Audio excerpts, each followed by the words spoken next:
You ever have that feeling you spend hours studying for a test, and the next day, poof, your mind is a total blank?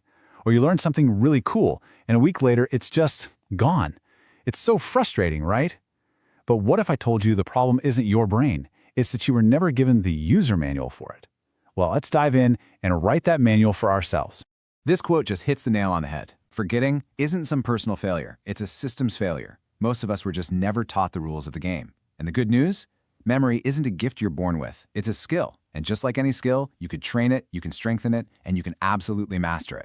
So here's our game plan. First, we're going to figure out why our brains are actually designed to forget things. Then we'll uncover the 2 master keys that unlock pretty much all learning. After that, we'll build an instant toolkit with techniques you can use today. And finally, we'll get into how to make all that knowledge stick around for good. Okay, let's get one thing straight right off the bat. Forgetting is not a bug, it's a feature. Seriously, your brain is this super efficient filtering machine, and forgetting is its #1 tool to keep you focused on what actually matters. Think about it. Your brain gets hit with thousands of bits of information every single day. To stop a total system meltdown, it's constantly asking one simple question. Is this important for my survival or my growth? If the answer is no, boom, it's deleted. That's why that random fact you heard on a podcast just vanishes. It's not you being lazy, it's your brain being efficient. This one is huge. Memory doesn't start when you're trying to learn something. It starts with paying attention. If you're reading a book, but your mind is actually thinking about your grocery list, that information isn't just forgotten, it was never really recorded in the first place. No attention, no memory. Simple as that. And finally, your brain doesn't store information in these neat little isolated boxes. It's more like a giant sticky web. It works by connecting new ideas to things you already know. An isolated fact with 0 connections, it's like a leaf in the wind. It's just going to get blown away.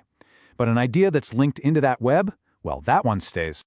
All right, now that we get why we forget, let's flip the script and unlock the 2 fundamental principles that can totally change how you learn.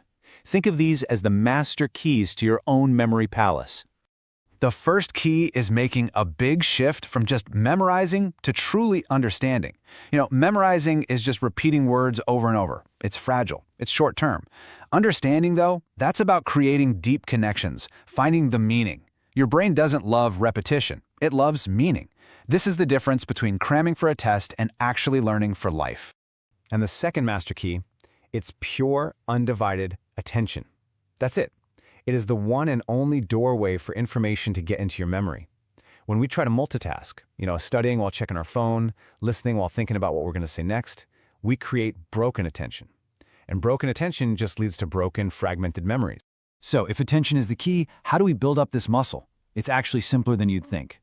First, actively create some interest. Ask yourself, hey, why is this actually useful to me? Then fuel your own curiosity. Ask, how does this thing work? Try using short, intense bursts of focus, like 25 minutes on, 5 minutes off. And maybe the most important thing, prepare your space. Get rid of the distractions before they get rid of your focus. Okay, with our foundation in place, it's time to build your toolkit. These are some powerful but really simple techniques you can start using, like right now, and see an immediate boost in your recall. The first tool, and maybe my favorite, is all about visualization.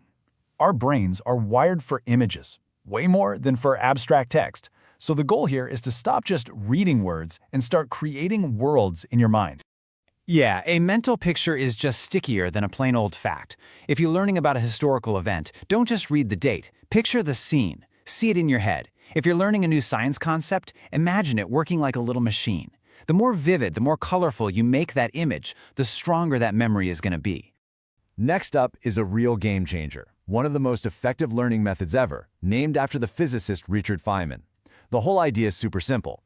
The real test of whether you know something is if you can explain it in simple terms to someone else. The process is just brilliant. First, you learn something. Then, you try to teach it, out loud, maybe to your dog, whatever, as if you were explaining it to a kid. You will immediately find the spots where you get stuck, where your understanding is fuzzy or where you're just using jargon. Those gaps, that's your roadmap. You go back, you fill them in, and you do it again. It forces you to actually understand, which creates a memory that's practically bulletproof. To round out the toolkit, here are a few more quick-fire methods. Use association. Connect a new name to someone you already know with a similar name. Or turn a boring list of facts into a simple, memorable little story. And use chunking. Break down long numbers or lists into small, easy-to-handle groups, just like we all do with phone numbers. So, you've learned something new? You've used some of these cool techniques? Awesome. But how do you stop it from just fading away over time? This next part is all about fighting that natural forgetting process and locking your knowledge in for the long haul. Let's talk about weak versus strong revision. Rereading your notes and highlighting text? It feels productive, right? But it's super passive. Your brain isn't really working. Strong revision is all about active recall, closing the book and forcing your brain to pull the information out of thin air. It's the difference between watching someone else lift weights and actually lifting them yourself. That struggle is what builds the muscle. So when should you be doing all this active recall? Well, the science is pretty clear. It's all about spaced repetition. Instead of cramming 5 times in one night, you review the material at bigger and bigger intervals.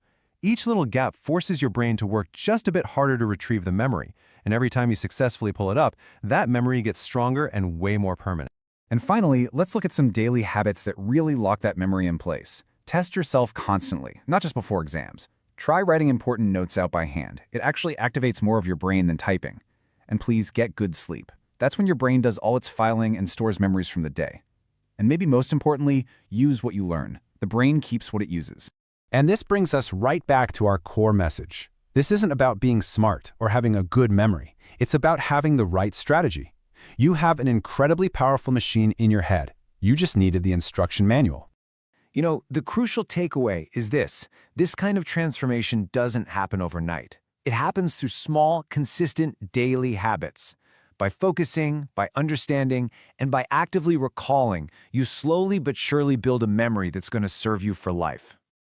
And that brings us to the end. But really, it's a new beginning for you. So I'll leave you with this question to chew on. Now that you're armed with these new tools and this new understanding, what is the very first thing you're going to go learn, or maybe relearn, in a completely new